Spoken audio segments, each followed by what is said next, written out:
ബജിയില്ലേ, ഞങ്ങൾ ഇന്നലെ ഞങ്ങൾക്ക് പൂരിയും ബജിയായിരുന്നു. അപ്പോൾ ഞങ്ങളുടെ പൂരിയും ബജിയുടെ ബജി അധികം വന്നത്തില്ല. അപ്പോൾ ഞങ്ങളതെടുത്ത് ഫ്രിഡ്ജിൽ വെച്ചു. ആ ബജി ഇന്ന് മസാല ദോശ ആക്കാമെന്ന് വിചാരിച്ചു. അങ്ങനെ ഞാനും തങ്കും കൂടെ മസാല ദോശയുടെ പണിപ്പുരയിലാണ്. വിദ്യ നൈറ്റ് കഴിഞ്ഞ് വന്നേ ഉള്ളൂ. വിദ്യ കുളിക്കുന്നു, നൈറ്റ് കഴിഞ്ഞ് വന്നിട്ട് റെഡിയാകും.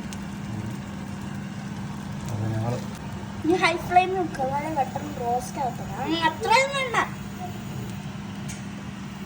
തങ്കു എനിക്ക് പഠിപ്പിച്ചു തന്നരുത്. ഭയങ്കര സംഭവമാണ്. ഇത് കാണിക്കും. സൺലൈറ്റിന്റെ ഇതില് സൺഫ്ലവറിന്റെ ചെറുതായിട്ട് കിട്ടാൻ വേണ്ടിയാ. ഇതാണ് ഞങ്ങളുടെ ബജി. ഇതിനകത്ത് പൂരി ബജിയുടെ ബജിയാണ്. ബിരിയാൻ കഴിക്കുന്നോണ്ട് ഇതിനകത്ത് ഞങ്ങൾ മുളകൊന്നും ചേർക്കുന്നില്ല. ആ മുളകൊക്കെ ഇട്ടാ പിന്നെ അവൻ കഴിക്കുകയില്ല. പകരം നമ്മുടെ ഇത് നന്നായിട്ട് മൊരിഞ്ഞ് കിട്ടിയിരിക്കുകയാണ്.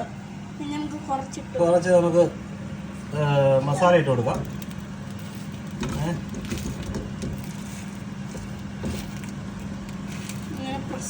ചെറിയ മസാലയല്ലേ, ചെറിയ മസാല ദോശയല്ലേ, അപ്പോൾ ഇത്രയും മതി. ഇത് ജസ്റ്റ് ഒന്ന് ചൂടാകണം.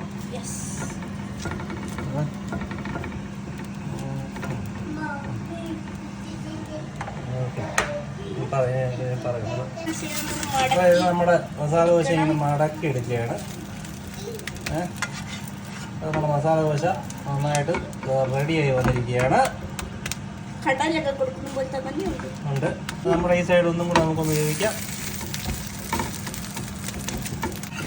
നമുക്ക് മസാല ദോശ, രണ്ടാമത്തെ മസാല ദോശ റെഡി ആയിരിക്കുകയാണ്.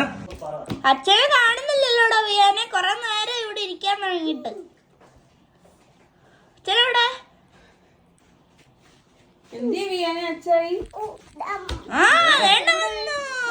ഞാൻ കമ്പ്യൂട്ടർ ഒന്നും അല്ല, പെട്ടെന്ന് സംഭവം റെഡിയാക്കി എടുക്കാൻ.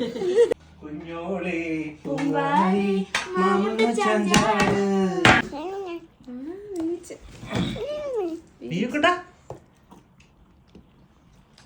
എങ്ങനെയുണ്ട് ചേ? കൊള്ളാവോ? സന്തോഷമില്ലാത്ത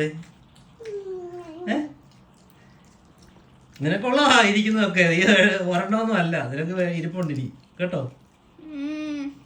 എന്താ പറ്റി? കൊള്ളത്തില്ലയോ?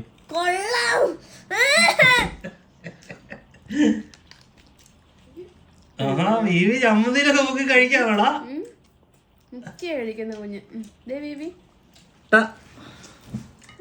ഞാൻ ചുട്ട മസാല ദോശ ഞാൻ തന്നെ കഴിച്ചിട്ട് അഭിപ്രായം പറയാം. Thank you. ഒന്നുകൂടെ പറഞ്ഞു ബേബി. Thank you.